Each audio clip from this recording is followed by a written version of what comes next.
Hello, this is Ryan Sesney. I'm the gaming director of the JordanCon gaming track, and I am here with a very special guest today. If you would be so kind to introduce yourself.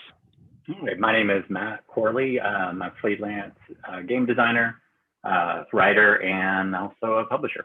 How did you get started working in games?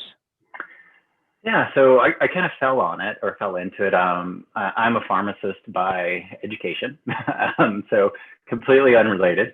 And I have always enjoyed writing, and I used to do some nonfiction writing and kind of stopped as I kind of outgrew that phase and had gotten back into gaming recently. And through a series of kind of fortunate happenstances, I came to the attention of Wolfgang Bauer of Cobalt Press, and he had a thing on his website that said, if you ever want to write for us, for the web, it's no money, or at least it wasn't at the time. I think it is now.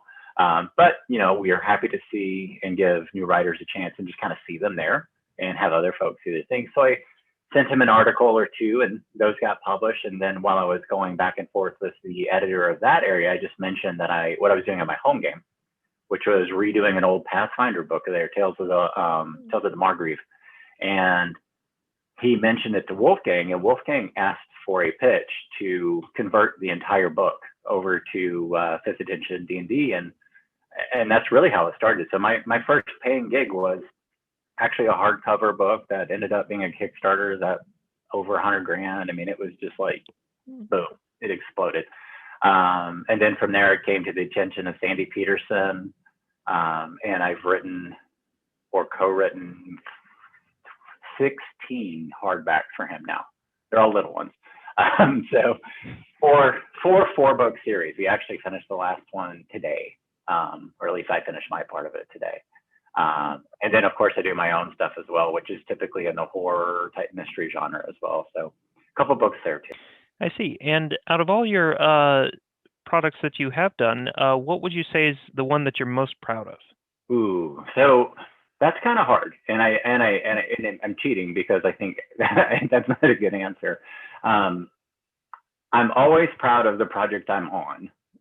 Typically most proud of that project because it's the most, I feel like at each instance, I've only been publishing, writing this kind of stuff for about 3 years now. I feel like I'm constantly, or at least I hope I'm improving my product, my presentation, and then what I'm doing. Horror in the Windy City is the one we just finished. I had a Kickstarter.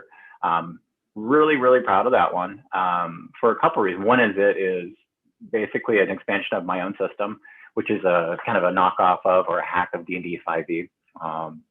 And it's set in late 1800s Chicago, goes over H.H. Holmes and the World's Fair Expo of 1893. That book also has a novella that I co-wrote with Sarah Talinger, who's a Brown Stoker Award winner, which was really fun and something I was also really proud of. So, that was something it's a 250-page book that I pretty much owned from beginning to end. I did all the art, did a lot of the editing with my actual editor, and co-writing, had a fantastic group of folks there. But I mean, that was a really big project. We funded the third week of COVID. So when everybody was terrified and had no idea what we were going to do as far as all the crowdfunding things and just everything in general. I mean, nobody knew. So it was a bit of a challenging time, but I had committed, I had over a dozen people worked on that book with me, and I paid them, and they also had bonuses associated with what we did. So I went ahead and took the risk and did it to see if we couldn't, get them a little bit more bonuses, and also just to move forward so that they can work and continue to do those things. So that was something I was very proud of. And then on a different tangent is, of course, Harper's Tale, which is a book I co-wrote, or at least her and I, with my daughter, my youngest daughter. She helped me with the outline. We had 24 people on that one. And that was another crowdfunding exercise that was a straight D&D book, very, very family friendly. All proceeds for that one went to Friends of Kids with Cancer. At the end of it, we gave them about $12,000 cash and 100 hardback books to do with whatever they want, with. So that was, of course, two very different things I'm proud of. One is the effort, because hard. I mean, working with 25 different people. I mean, it was an enormous project. just coordinating all those different creatives and all those skill sets. And, all of us were doing it off the side of their desk, which we always do that. But even more so in this case, because most of the folks were doing it at a very reduced rate to make sure we could save, generate as much money as we could for instance, kids with cancer. And a couple of different times it blew up, and did really well. I think that's actually that was my most successful financially. For Friends of Kids, I donated everything to them. So that was very cool along those things. It kind of definitely made me think that I need to keep doing philanthropy with my book. That is definitely rewarding in a lot of ways. I can see that. I want to go back to something you had kind of touched on before, because I recently have finished reading both your quick start rules for the Whisper RPG as well as the Horror in the Windy City setting, which it's a pretty fantastic game supplement as far as that goes. And, well, I legitimately did enjoy it. How can I phrase this? I have a special place in my heart for investigative games, and I really enjoyed what you did to kind of the base 5th edition rules to kind of take that existing chunk of text and kind of work it around to make it fit into a very fluid investigation game. I enjoyed that quite a bit, and I wanted to talk to you a little bit about the nuts and bolts of how you did that and some of the decisions you made while doing that. That wouldn't be amiss here. Specifically, I noticed that, for instance, going from a more of a high fantasy genre of the base 5th edition rule set to something that was a bit more grounded, I noticed that you used a couple of the optional rules in the DMG for the I believe they term it gritty survivalist games. Basically, the long and short rest mechanics were altered to basically make it to where you can heal with the rest, but you heal a lot slower, and injuries tend to stick around a bit more. Right. What decisions did you make with that, and where was that line in your mind where you decided, like, I need to keep this, but I have to let this go? And right. So one of the things we wanted to do, so MT Black and I did a lot of that based on a lot of work I had done on my first Kickstarter, which was Landflight Sanitarium. And we wanted to keep the names of the major mechanics from the SRD, and the SRD is basically the pieces of the Dungeons & Dragons rule set that you can use commercially without an additional license from Lunsey or Hasbro. But we wanted to keep some of the terms and then just make some alterations whenever needed. So short rest, long rest, everybody knows what that is. They know what it is also when compared to each other, which is important. A short rest is half an hour or whatever, long rest is 8 hours overnight, whatever. But they know that graduation or from what you get at short versus what you get at long. So that, 1 to 2 or whatever that number is. And so we wanted to make them where the actual time that you rest in either one is actually not the most important thing. It's the thing that players focus on, of course, but from a mechanics perspective, that's not a big deal. That's very easy. It's super easy math. Say, well, we'll make the hour a day and the day a week. And again, we're keeping that proportion the same. It's very, very familiar to the DM and to the players, which is what's most important. And we wanted to do it because, again, I use that rule. For me, it was more of, and I know it's in the DMG as an optional rule, and it has been for years. I thought of it more as from like a Trail of Cthulhu, like a Gumshoe game or a Call of Cthulhu game, or Chill, or any of the other games that I've played and read and enjoyed. It's very unusual for a game to say you can wait 8 hours and you go from you've just been fried by a dragon, you're barely hanging on for dear life, you get 1 hit point. 8 hours later, you're perfect. You've had nothing go wrong with you ever, it seems like. And I think that's a common thing that a lot of DMs actually complain about. So again, that's how we took it out of there. Again, was to make it a little bit more realistic, with a little bit of a wink there with the realism part, but knowing that again, it makes things more long-term. It puts a little bit of clock on things as well, and makes it really does add resource management to the game without saying you have to worry about arrows or spells or potions or anything like that. It's like, well, now I have to worry about my life, my stamina, my hit points, which is, again, it's pretty familiar to us. Anybody that, if we're watching a movie or a show or even reading a book along those lines. Oh, sure. Just to highlight some other features with it, largely the system takes a lot of the classes that do kind of a lot of the heavy lifting in 5e, and basically makes feats and backgrounds a lot more prominent, and it feels like a good substitution, the way that it worked out. What is it? Like I said, I haven't gotten around to playing this particular game yet, but it definitely interested me in these regards. I know that like other games that have attempted to do similar things with the base D&D rule set tend to, keep the class, for instance, gangbusters. Why did you decide to avoid using class in this? Yeah, so all the other, and I don't like using the word hack in this context, but everybody knows, like, trying to adjust myself to it. But most of the folks that go into the D&D rule system and adjust it or change it, like you said, they tend to keep the class. Again, that was something that was, MT and I both talked about this a lot and both agreed that in a more realistic game, or a game that takes place in a world similar to our own, that's probably not ideal. We also wanted to unpower. I mean, we really wanted to depower it a lot.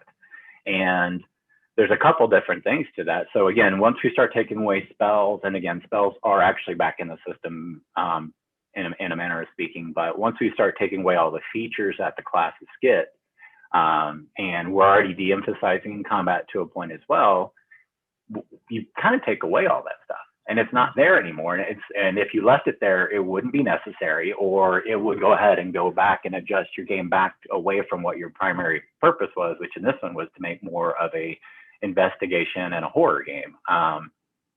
Another thing it does is it actually speeds up play and allows the players to focus on something other than combat. I've been playing D&D on and off since the 80s. And, I still remember with the group I played with a couple of years ago, we've been playing together every day, once a week for a year and a half, 2 years.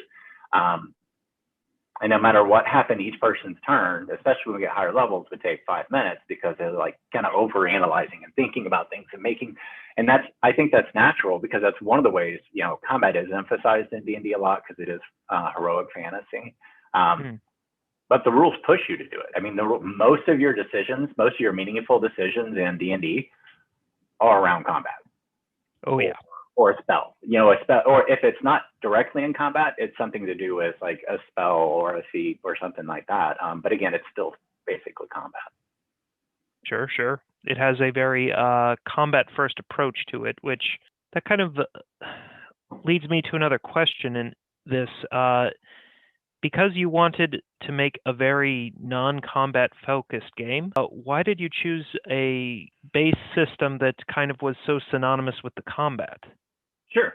So a couple of reasons to that. One is, as I mentioned, I've been playing it for 30 plus years. So I know it. I know it really, really well. Oh, sure. I know it well enough that when I make adjustments to the system, I have a decent idea what's going to happen. So that can smooth playtesting and whatnot as well. So I have an idea of what happens when you remove spells, because I've played and all those things, and I have an idea of how to adjust the system to do other things. And I also do believe, and this isn't the most prevalent opinion, that I do believe the rules do a pretty solid job of things other than combat. However, the writing and the adventures that you get focus on combat. I can make a Call of Cthulhu game that is combat. I mean, I could do it if I wanted to. And the system, again, that's very lethal and it would work. And by the same rules, and they did it with Pulp Cthulhu, actually, which is much more action-oriented and survivable. But again, with D&D, and I found this with Harper's Tale, which doesn't have a lot. You can go through the entire Harper's Tale, which is 10 adventures, with probably, actually, I think you could do it without one single combat encounter. I know that was one, I'm actually positive you can do it. It takes, I think it stretches the writer and the designer to a point as well, and it has them do more. And it kind of, again, it puts the focus back on the writer and the person actually doing the story and telling the story.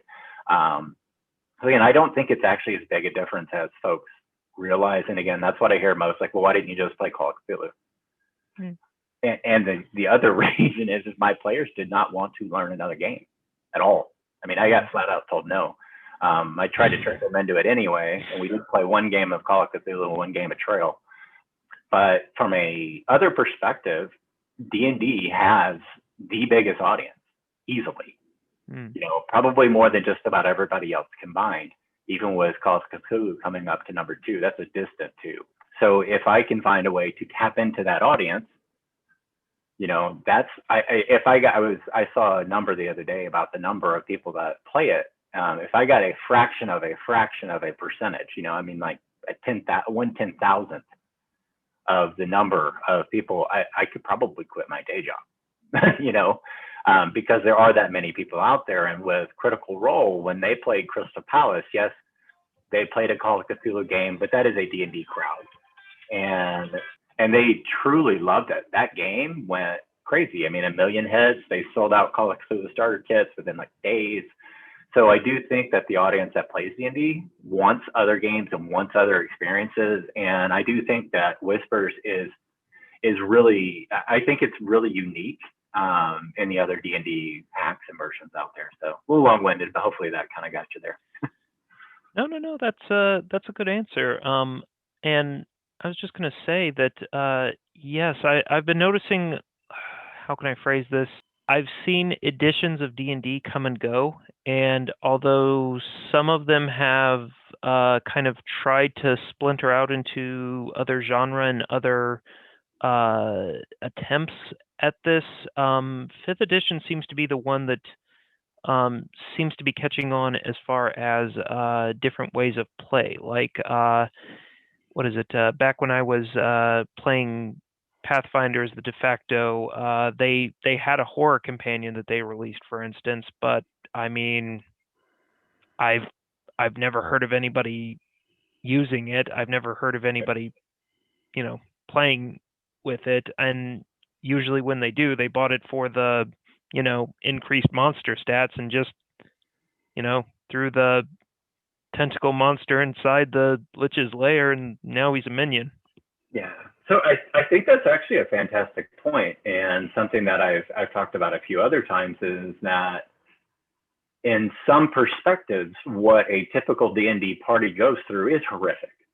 I mean, the body count is insane. I mean, they are walking around, they're multi-murderers. You know, one of my players had a PC that, you know, one of their little quirks was to keep track of their tick marks. And, you know, I mean, it covered an entire back page. I mean, it didn't take long.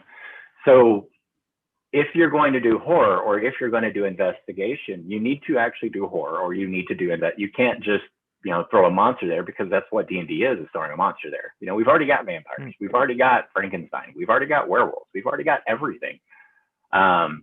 What you generally don't have is, again, the level of, you don't have player or characters that have consequences that last longer than 8 hours.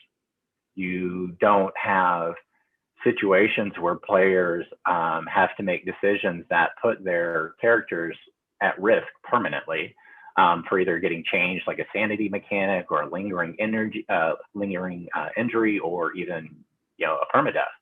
And again, I think we ask folks that are, you know, great fantasy authors to make it horror, and then that to make it horror, they tend to just add vampires, or, you know, just something like that. And again, I think you can do that to a point, especially if you're kind of doing satire horror. I think that works pretty well. But if you want to do something that invokes the feel of Friday the 13th, or Sing, or I'm trying to think of what else I've read or watched recently, you are going to, again, have to it's the adventure that's going to have to change. And then back we said we took away classes because again, every PC in Whispers has a D6. Period. There's no 8s, there's no 10s, there's no 12s. It's just D6. You only go to level 10, which that's not a big deal one way or the other. But again, that's where you are. You're people. You're not these superheroes anymore. Sure. For those old enough to remember, I mean, the the D&D basic books only went up to like level 9. So, I mean, that was when you were a standard human type character on that same like power scale. Everything past that was the expert, the champion, master, and immortal. You were, when they made the game initially, the first complete set, you could basically play until you were a literal god. The level 10 cap is very appropriate for the genre because that's basically the utmost a normal human could do. Right. And that feels about right. Right. And I think a lot of it too is just discussing expectations with the players and the DM ahead of time, making sure everybody knows what they're playing, which that's gosh, I hope people do that for all games. But know what you're playing and know how the story is intended to be, at least know what the starting point is. So again, you can do these things and you can do different ways, but you can tell from a design perspective and when you're playing pretty easily if something is supposed to just be ran through, or if it's supposed to be stealthed through, or, or in this case with the games that I tend to write, if you're going to have to do some more social encounters, more role playing, and more investigation, and kind of go around and try to find information that takes you to the next place for that final encounter. Sure. And kind of going back to a point we kind of touched on, but kind of passed away pretty quickly here. Where would you say the line is for a straight up mystery and a horror game? So very blurred. I mean, really, and I, that's funny you say that because I've been struggling with that too, trying to think of honestly how to market the game. Whispers. Because I think of it as genre fiction. So it's mystery, it's suspense, it's thriller, it's horror, and I don't know that many of those things are. Well, they're definitely not mutually exclusive. So in mystery game, you would have a mystery, you would have a question, you would have something that needs to be done. You are looking for whoever, killed this person, stole that thing, did this crime, did something, and there is a question that needs to be answered. A horror game can be as simple as you get attacked and you're trying to survive. I mean, the most pure, and this is just my opinion, but like slasher is a very pure horror. You're a Friday the 13th or you're on Scream or something like that. There's no mystery there. I guess there's kind of a mystery who's actually doing it, but that's really not the point. The point is to try to survive. Sure. And that's the horror when there is, there's that big bad guy and he is going after everybody else. And you may or may not win. You may or may not survive. But in an investigation again, or a mystery, there is that thought that there is going to be a series of actions and clues and things that you can do to get to the underlying cause of everything that's going on. And then I think I even read once where a thriller is a little bit in between, where you basically have this antagonist protagonist kind of situation where they're kind of pushing things at you to see how you react and do. They're kind of manipulating the event, so you may not even know there's a question or anything. And those are good, and I really like all of them. And I don't see, I feel like most are pretty easy to do. They intermingle well, maybe. Well, and one thing that I did enjoy with the what I read about the Whisper RPG is it had a very pulp feel to it, and I do love the classic pulp serial, everything from like a detective story to something more along the lines of John Carter of Mars. They aren't technically the same genre, but they have a very similar feel to it. And It's that the protagonist isn't, a square-jawed Superman who's out to, save the day here. It's usually normal people or fairly normal people in a spectacular situation, and they have to deal with the fallout of X. Right. Absolutely. And so I think that's a good point and interesting point too, because if you're, again, it kind of depends on what system you're coming from. So let's say you're coming from like straight D&D or Pathfinder or something like that. You go to Whispers, you tend to think of how underpowered they are and how little they can do. When you come from a system like Trail or Call of Cthulhu again, which are the two I tend to talk about the most, or really any of those straight horror type systems like Chill, and even some versions of Chronicle of Darkness, depending on what you do, Wizard World of Darkness, that sort of stuff. In those, it's pulp. And I think if I was looking at it from a Call of Cthulhu like power perspective, I think it's very similar in play to a pulp Cthulhu game, to be perfectly honest. I think because that's probably one of my favorite supplements of all time. I love it. And I do think that to keep players engaged, I do think you need some action on occasion too. Sure. Some games are fine without any action, but if the only action is the final fight that you're probably going to lose, it takes a special kind of player to play those. It's not everybody's going to want to play a game where the end result is their character dies or goes insane. So sure. Adding a little bit of pulp to it, again, adding some survivability and adding a chance where, again, if they do things right and they get a little bit lucky, they can live to fight another day. I think that's it's a more compelling and interesting game. Engaging players is a big problem so far as like trying new systems. And you had said earlier that one of the reasons you went with D20 in the first place is because it was very familiar with your players. Kind of related to that, hypothetically, if somebody were more interested in an investigative leaning game, how would you pitch that to them? Well, I would probably ask what they've played before. It's going to be my first question. And then go from there and see. Because, so Whispers, again, is D20. Cthulhu is D100. It's very easy to do. And Trail is kind of a different thing altogether because it doesn't really use skill checks. So I think that would probably be my first one. And I do think that, again, I'm writing the Whispers core book right now. It's probably not going to have a huge rules section. The section for rules is going to be pretty small. There will be a lot of examples and advice on how to use them to help the DM and help the player. But it really would be my goal with this to say, if you've never played anything before, or you've only seen Dungeons and Dragons, but that's not your genre, to be able to play Whispers with somebody handing you the character sheet and then having a DM that pretty much knows how to run it. Sure. And to make it I hate to say the word rules light because there are going to be optional rules that you can add on, like a sanity mechanic that I wrote years ago. That is not it's intuitive, but it's not super small. It's not light. It's like 6,000 words when I cut it down as much as I can. So again, I think that's probably what I would do, and just see if and make sure, again, what's there to say. If they want straight investigation, I think I know Whispers can do it. If they want horror, Whispers can do it. You can do historical fiction with it, I think, which again, horror in the Wendy City has an enormous amount of actual history in it. That book was researched. And there's enough in there that if you've been to Chicago or live in that area or have lived in that area, you're gonna recognize things that are there still today in some cases.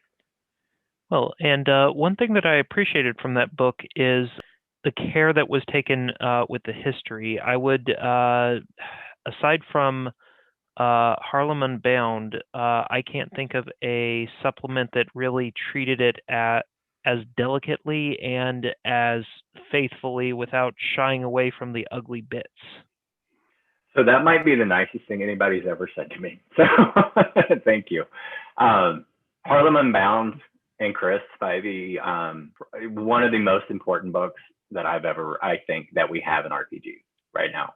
Play it or not, it's an important book. It's a great book. Chris did a fantastic job. Chris knows I'm a gushing fan of his.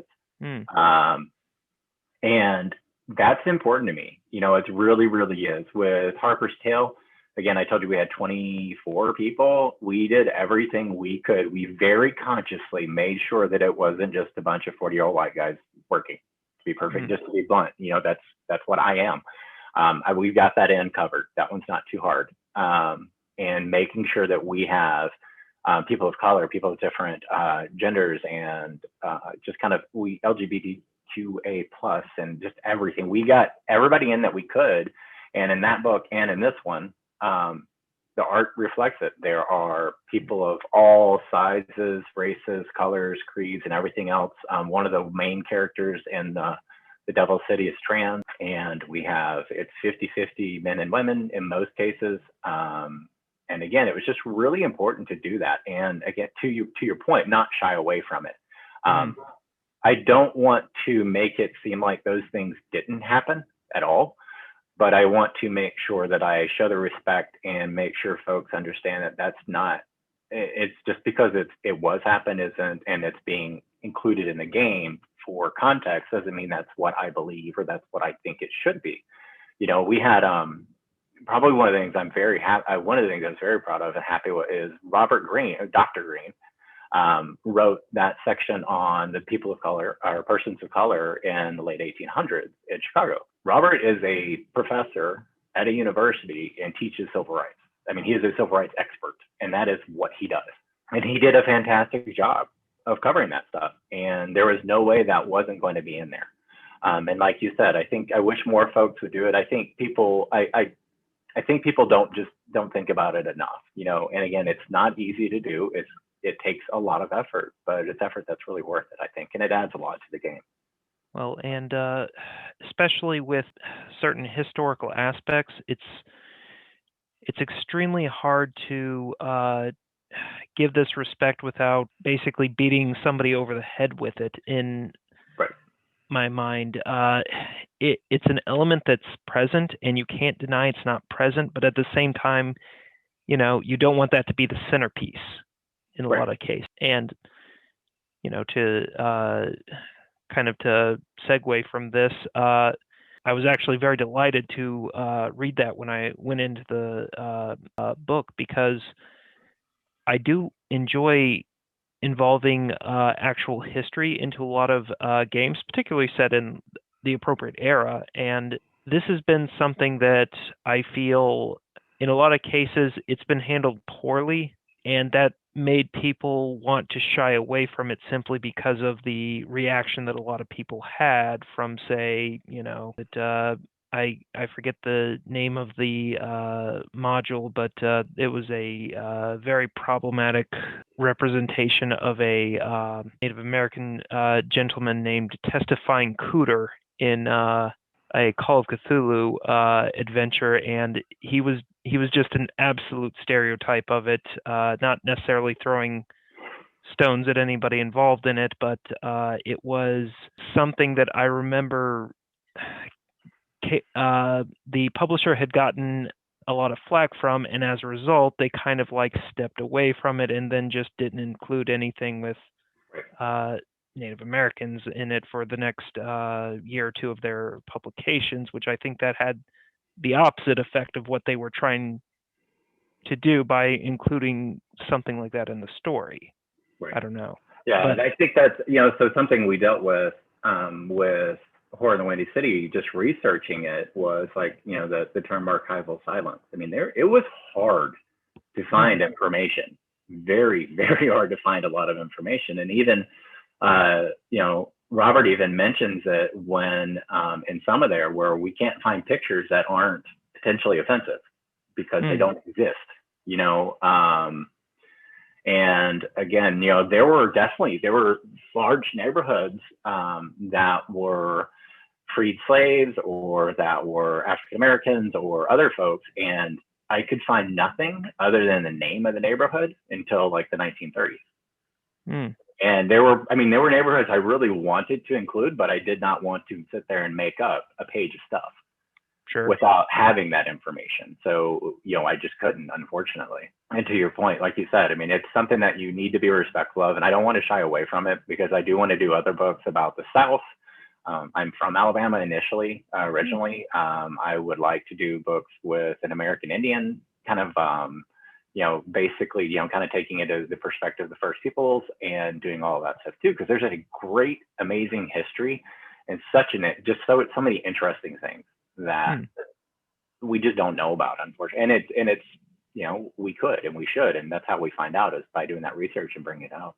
From a very practical standpoint of storytelling and running games too, there's a lot of good lore and good information there that basically can make really good scenarios that I feel just kind of gets left to the side because lack of interest or people afraid to touch it. And there are certain things that are too intimate and private that you shouldn't do as an outsider. I'm not saying that you should necessarily rate every historical context, and you should definitely handle it respectfully. There's a line there, and it's sometimes hard to navigate. Right. Yeah.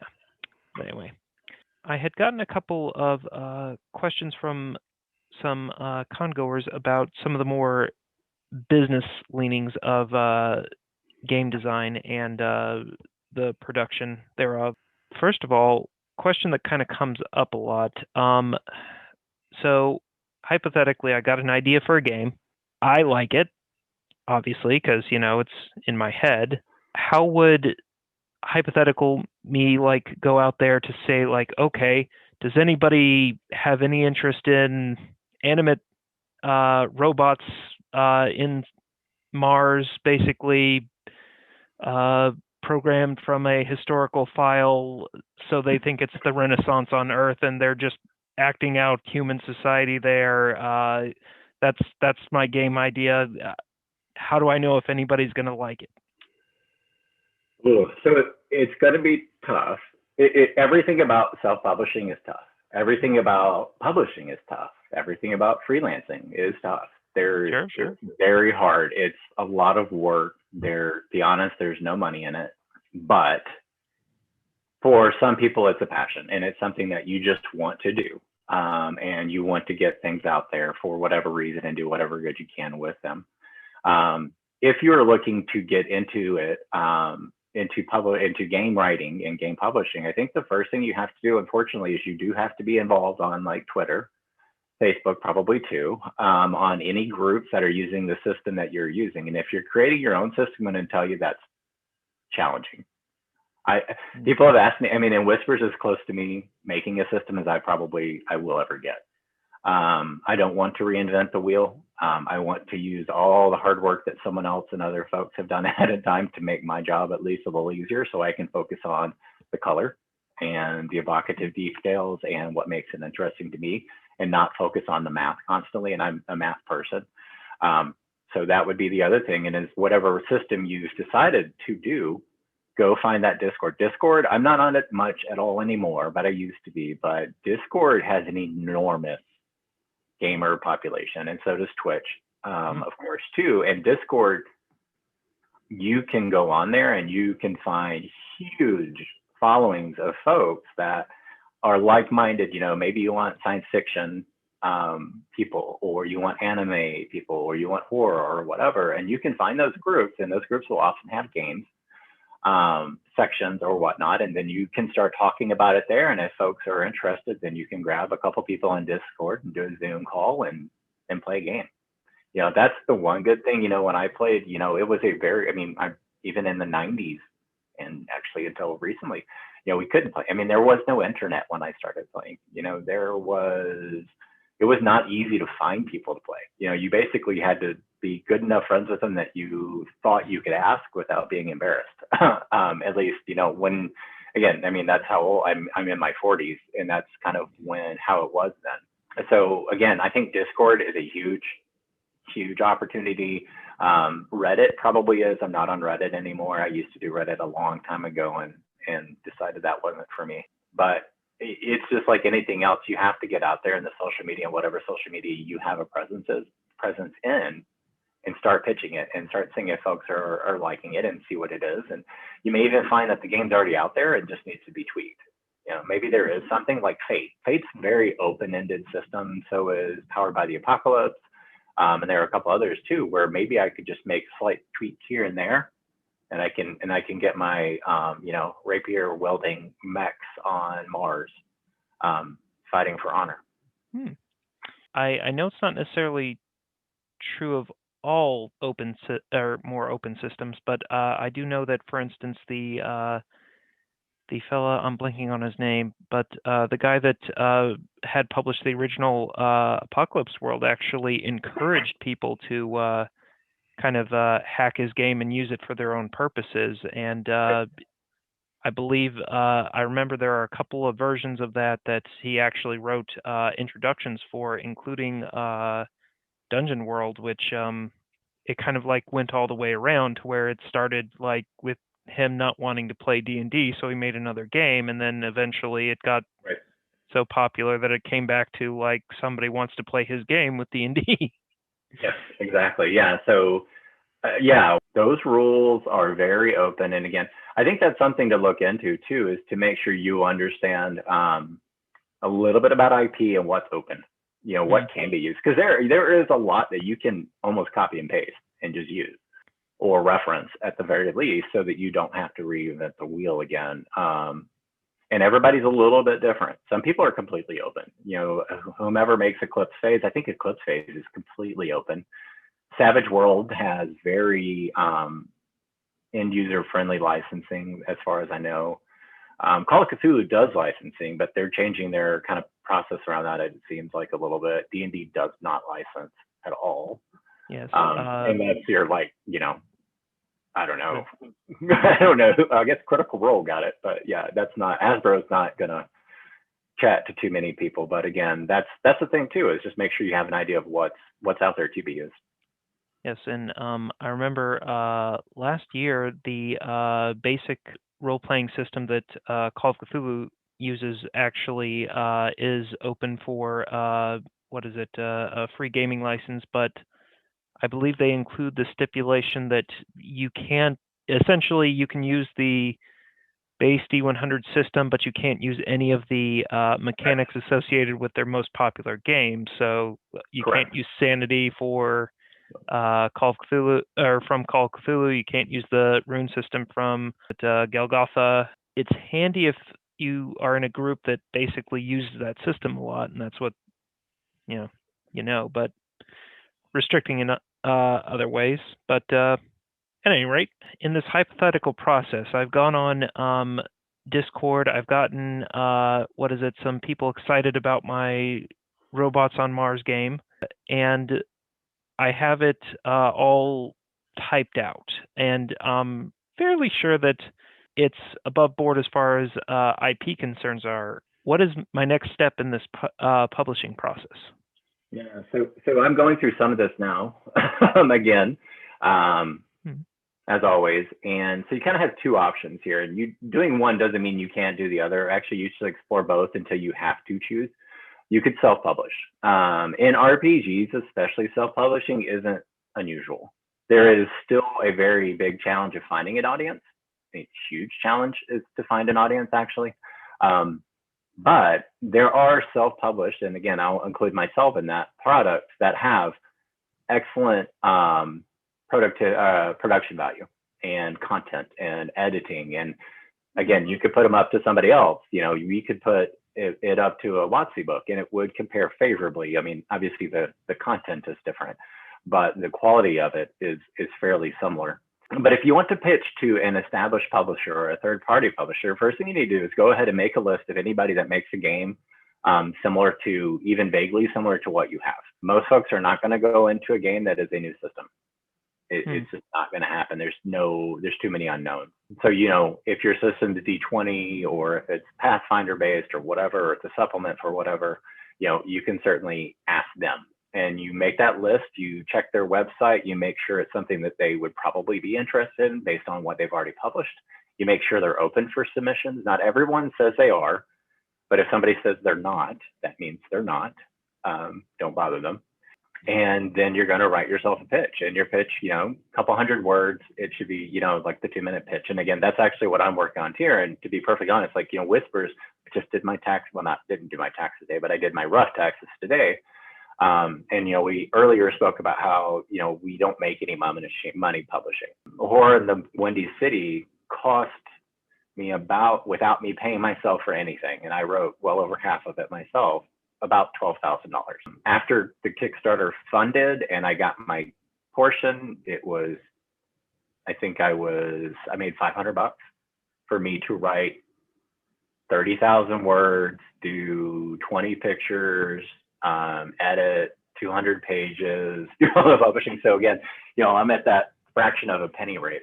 So you kind of need to realize that's there too.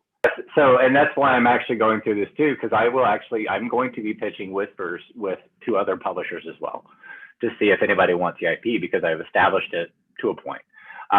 So what I am doing again is that pitch. I have a couple friends helping me with it, and we're going to pitch it to, I've got 3 or 4 people that I have a relationship with in some cases, that I know that have games similar to what I have, and that I think this fits into their portfolio or their catalog well. And that's really what you do. It's going to be challenging to find somebody that's going to take a chance on something totally new to them. Sure. And something else to always consider too is just to do your own little stuff with DM's Guild or Drive Through RPG. There's a bunch of community content places where you actually can use a company's IP much more freely. However, at the end of the day, usually on those sites, they actually own your product and you just get royalties on it. So that's how that's how the DM's Guild works. It's a 50-50 split. So they get, DM's Guild gets half your royalties, you get the other half. However, you can use a huge amount of Wizards IP, not just the SRD, and you even get some art that you can grab and use. So that's a way to get yourself in the door too and establish a name for yourself. Because again, actually Chaosium is point blank says, if you've never pitched anything to us, don't send us a 200-page book. They're like, it's just not going to happen. Sure. So don't be afraid to start small. I think that will clarify a lot of questions that basically I'd been fielded. Now, another one that kind of comes up is collaborative work. As you had mentioned with Harper's Tale, there were about a dozen people that had worked on that in various capacities. How does a project like that start? And, again, our hypothetical, I got this robots on Mars thing. Let's hypothetically say I did most of the game design, and I need somebody to do layout, somebody to do some of the writing, something like that, short of just calling up people that how would you suggest that like-minded individuals would pursue a collaboration like that? Yeah, so there's a lot of different ways that it can be done. And I'll just kind of think of the ones that I did as I did them. So I needed maps for one of my projects, my first project. And one of the people that I interacted with on Twitter, Dark Realm Maps, Toby, does fantastic hand-drawn maps. They're incredible. And we kind of touched base on and off. I was on his Patreon for a little while. And I reached out and I asked for a quote, basically.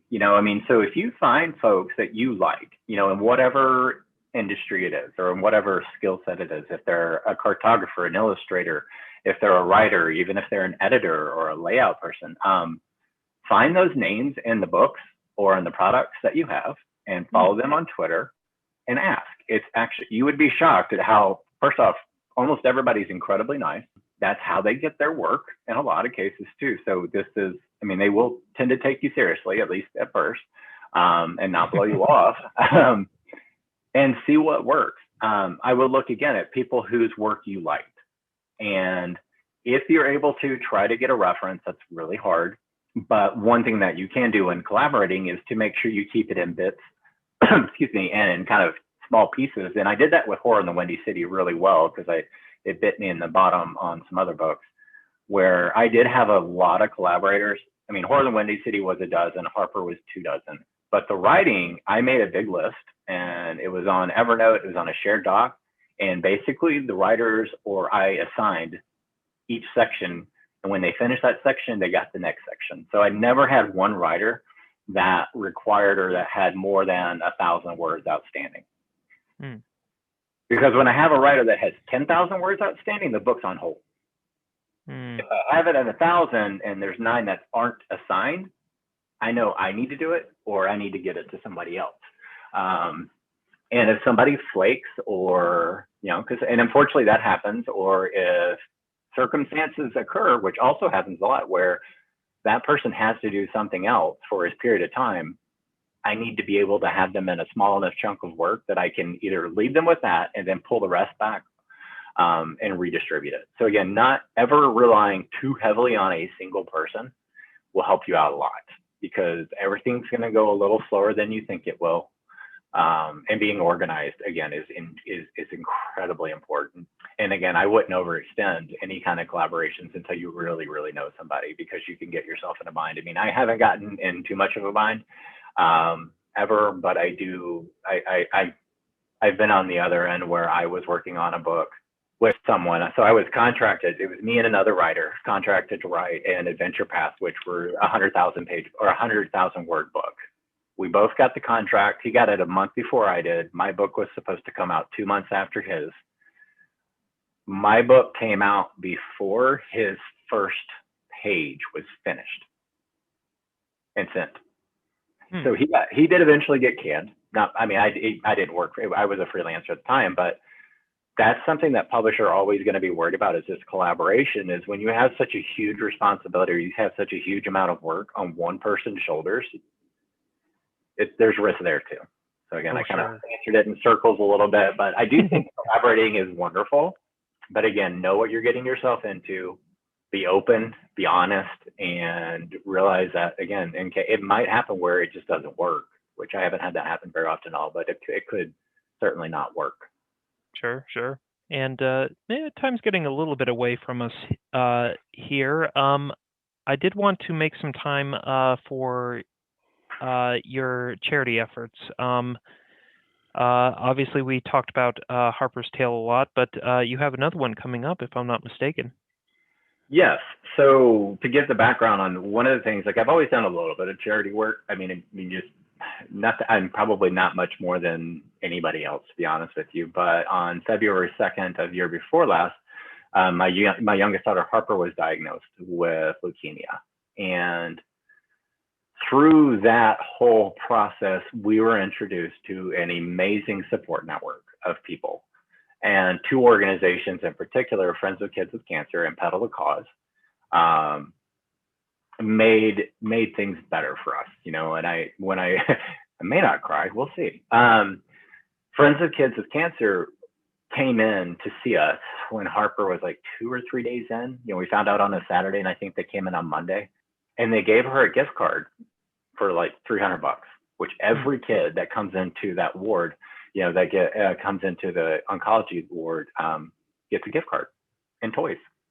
And it was the first time she'd smiled in like 72 hours, at least, because she was so upset. And I always say it to them, like, you guys gave us our first good day, since the diagnosis. And since then, knowing that organization and Pedal the Cause is another one where they raise funds and donate to cancer research. And they're an organization, again, both are, of course, nonprofits. Both of them are funded completely by outside donors. Actually, Edward Jones basically bankrolls Pedal so that 100% of their donations go straight to research and grants and whatnot. And, Pedal the Cause adopted Harper basically last year. And she was there right for a child. And I mean, she got up on stage in front of like 3,000 people. Pedal the Cause is a big deal. Like they raised $3 million last year, for cancer research. And so this year, Harper's was or is an ambassador for the Leukemia and Lymphoma Society.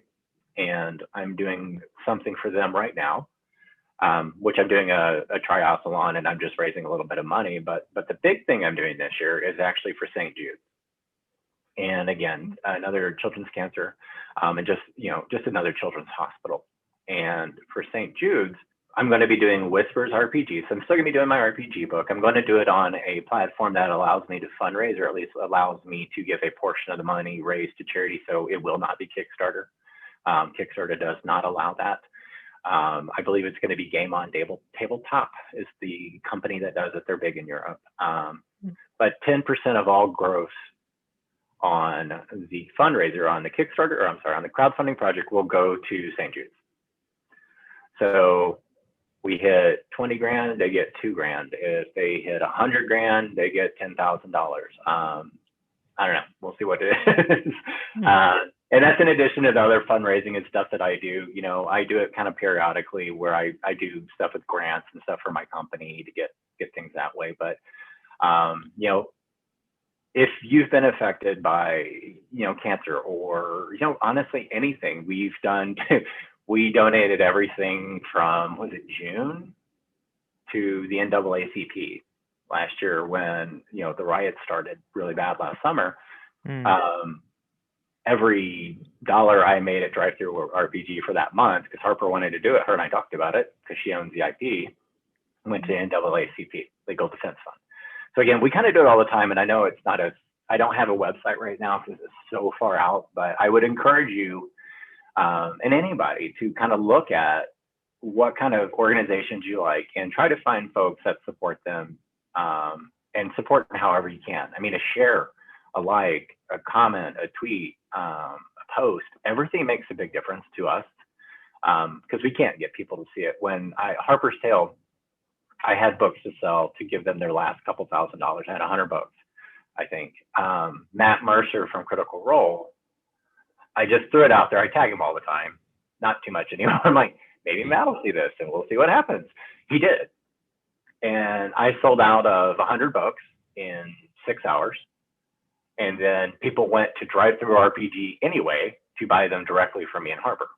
And that was the biggest month I've ever had on that platform. And it all took was a couple of the Critical Role fans liking it and commenting it, and then it coming to his notice. So again, I think, you know, for me, St. Jude's is going to be the biggest one I'm doing this year. Of course, LLS, but I'm almost done with that. And I do feel that forever, I will probably always donate, you know, 10% or tithe or something to those organizations just because they do such good work. And the gaming community has been incredibly supportive of that. I mean, actually, WotC actually gave us stuff to donate. WotC even put it up on their website. Once I funded, they put it up at the D&D, one of the D&D websites. And that day that was my best day, actually. Oh, yeah. The, what is it? The exposure's, what is it? Really great for events like these.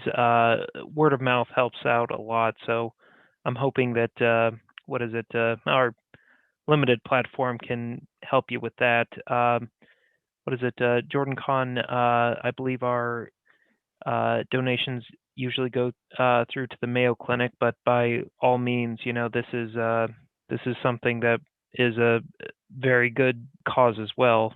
I usually like to promote that sort of thing whenever we have a guest that I know is active in it. Before we go here, how would people basically get a hold of you? What are the normal social media platforms that you usually hang about if people are interested in your work, or be it charity or just a new product for the Whisper RPG? So I'm on Twitter. That's what I'm mostly on. I have an Instagram, but I'm never on it. I have a Facebook page that is woefully neglected. So I actually ask folks to follow me on Twitter. I'm at Matthew D. Corley. That's MATTHEWD like dog, Corley, CORLEY. And I'm there pretty regularly, and that's actually how I do most of my communications. I do need to reset my mailing list because I just got rid of my website. Pinching pennies. But, you know, that's where I am, and I'm always happy to hear people and ask questions and talk to people. You know, if you're a Drive-Thru RPG and you've ever bought anything of ours, and people ask me questions there all the time about the books. Actually, a couple of my books have these huge, like, threads of people asking questions and talking about it, and I really enjoy that interaction. So please, anybody that needs anything, you know where to find me on Twitter. That sounds like a plan. And what is it? I'd like to thank you for your time today. I've enjoyed this conversation very well, and I hope you have too, sir. I have. Thank you very much. I appreciate it. All right. What is it? And for all the viewers, thank you for watching. Thank you.